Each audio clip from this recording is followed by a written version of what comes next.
High বন্ধুরা, আজ আমরা চলে এসেছি এক প্রাকৃতিক পরিবেশ, খুব সুন্দর মনোহর এক পরিবেশে। তার পাশেই একটা মন্দির, যেই মন্দিরটা সোমরা হরসুন্দরী মন্দির নামে পরিচিত। এই মন্দিরটা 202 বছরের পুরনো।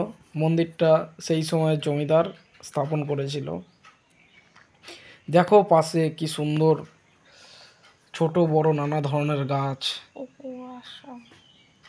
পুকুর, আশ্রম, খুব শান্ত একটা পরিবেশ, একদম নিঝুম। এখন যেহেতু দুপুরবেলা, তাই মন্দিরের গেটটা বন্ধ, তাই মন্দিরের ভিতরটা তোমাদের দেখাতে পারছি না। পাশের আশ্রমের গাছপালাগুলো দেখো কত সুন্দর। এই মন্দিরের গেট। মন্দিরের মায়ের যে মুন্ডমালা ওটা পেছনে থাকে। এই মন্দিরে প্রতিদিন পুজো হয় সকাল 9:30 থেকে সকাল 10টা পর্যন্ত, মাত্র 8 ঘন্টা সময়। মন্দিরে যথেষ্ট ভিড় হয়, মন্দির খুব জাগ্রত।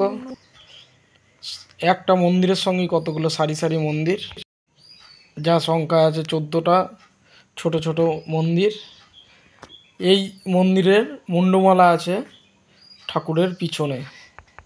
আজ থেকে 200 বছর আগে এই মন্দিরে একটা ঘটনা ঘটেছিল। কোনো এক বাচ্চাকে এইখানের মন্দিরের মা সামনাসামনি দেখেছিল, যার ফলে বাচ্চাটি ভয় পেয়ে যায়, এবং যাতে বাচ্চাটির কোনো ক্ষতি না হয় এবং ভয় যাতে না পায়, যার জন্য মা নিজেই লুকিয়ে গিয়েছিল। এবং সেই থেকেই মন্দিরের ঠাকুরটিও মুন্ডমালাটি বেদির পিছনে আছে। এইখানের মন্দির খুব জাগ্রত। শীতকালে বিশেষ করে পিকনিকের সময় এইখানে জনবসতি খুব বেশি হয়, লোকজন পিকনিক করতে আসে। মূলত প্রতিদিনই পুজো হয় সকাল 9:30 থেকে 10টা পর্যন্ত।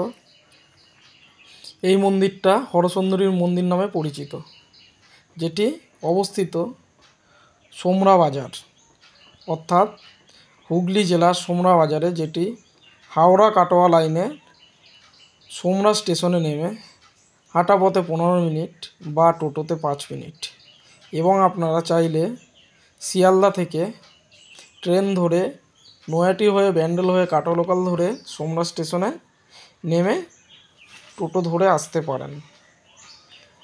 এই সোমরাতে শুধু এই মন্দিরই নয়, এছাড়া সিদ্ধেশ্বরী মন্দির আছে, সুকুরিয়া মন্দির আছে, সুকুরিয়া আনন্দময়ী মন্দির, এবং খুব বিখ্যাত ট্যুরিস্ট স্পট সবুজ দ্বীপ এইখানেই অবস্থিত। প্রত্যেকটাই আশেপাশে খুব সুন্দর মনোহর পরিবেশ, প্রত্যেকটা মানুষের খুব ভালো লাগবে, প্রাণ জুড়িয়ে যাওয়ার মতন একটা পরিবেশ এই সোমরাতে অবস্থিত। দেখুন সেই মন্দিরটা খুব শান্ত পরিষ্কার, একটা নিস্তব্ধ একটা পরিবেশ, যেটা প্রত্যেকের মন জড়িয়ে যেতে বাধ্য। আপনারা অবশ্যই আসবেন।